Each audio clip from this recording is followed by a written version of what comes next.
The Brandon Herrera situation just got legal.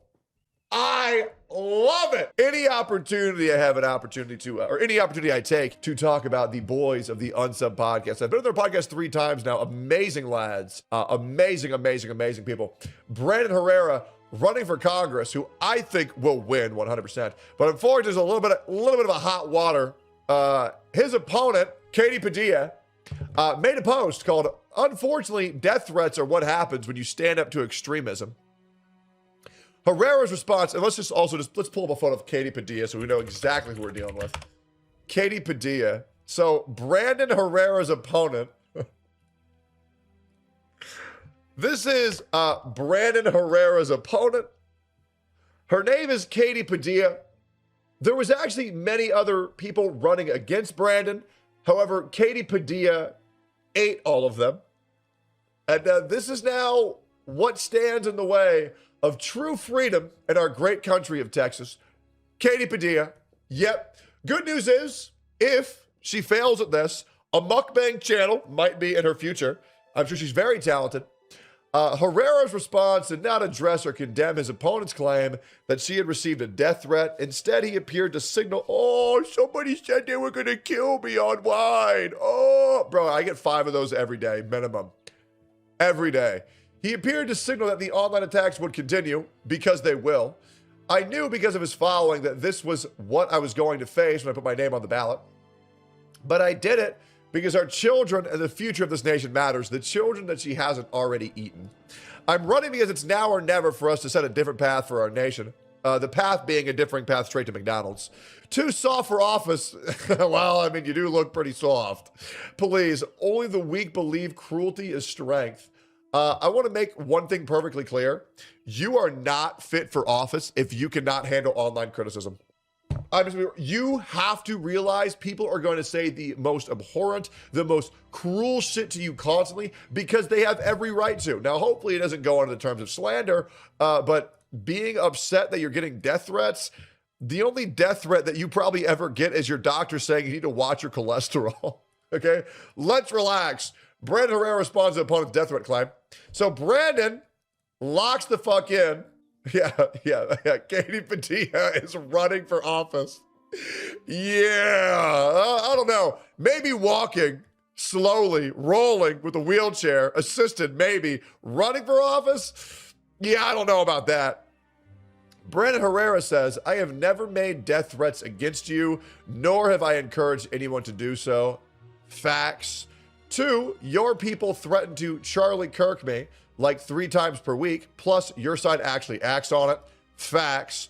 Welcome to the internet. I stand by it. If you can't handle it, you're hashtag too soft for office." That's okay. I think she'd make an amazing manager at a Chick-fil-A or something. They get an employee discount, by the way, Katie. Could be very interesting.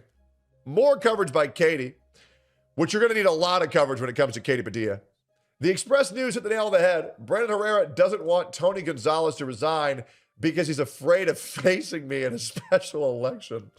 If he can win this in a coma, why does he need to wait until November? Here we go. Immediately community noted, Brandon Herrera publicly called for Gonzalez to resign in October of 2025. This post is a staunch misrepresentation of facts, just like she probably blames McDonald's for the misrepresentation of calories and the meals she consumes every single day. Brandon Herrera immediately responds and says, "I was the first to call for his resignation. What the fuck are you talking about?" This is a verifiably true fact, which Katie Padilla responded to with 400 comments and 14 likes. People were not happy about this. All of Katie Padilla's ride or dies, or as I like to call them, alt accounts, made sure to support. I'm talking about your radio silence on this issue since he dropped out of the race. I'm sure you will be caught urging the leaders of your party to call for his resignation so we can stop wasting taxpayer dollars on his continued salary. What in the fuck are you even talking about? Anyways, moving on.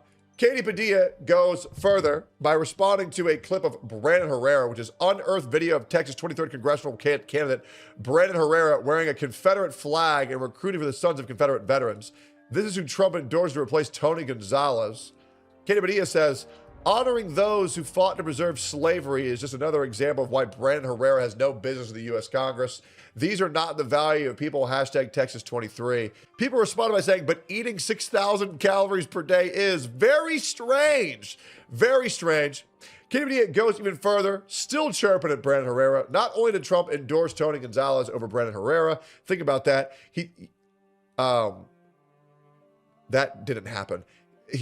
Donald Trump has quite literally gone on record saying that Brandon Herrera should take office over Tony Gonzalez. He threatened legal action if he kept using Trump's photo. You really can't make this up. I'm going to keep it real with you, Chief. They are bodying you in the comments. You absolutely fucking deserve it. I know it probably won't make sense to you since you're a Democrat, but here I go. Constantly speaking easily debunked and borderline liable bullshit about your opponent isn't going to sway away any voters. She probably learned this tactic from Hassan. Maybe try running on your policies. She doesn't do that. And stances, not just running on how bad the other guy supposedly is. Also, maybe try actually running. Maybe try actually running. Lastly, blocking everyone who calls you out is a bad look too. Let's go, Brandon. When you're running for office and you're blocking the people who are voicing their freedom of speech, very cringe. New meme template just dropped by Donut Operator.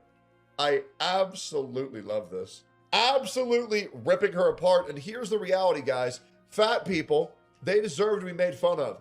This is the truth because you can immediately identify who makes bad decisions if they're fat. If you can't make the simple decision to just not eat McDonald's when it's going to kill you when you are 600 pounds overweight, I'm sorry.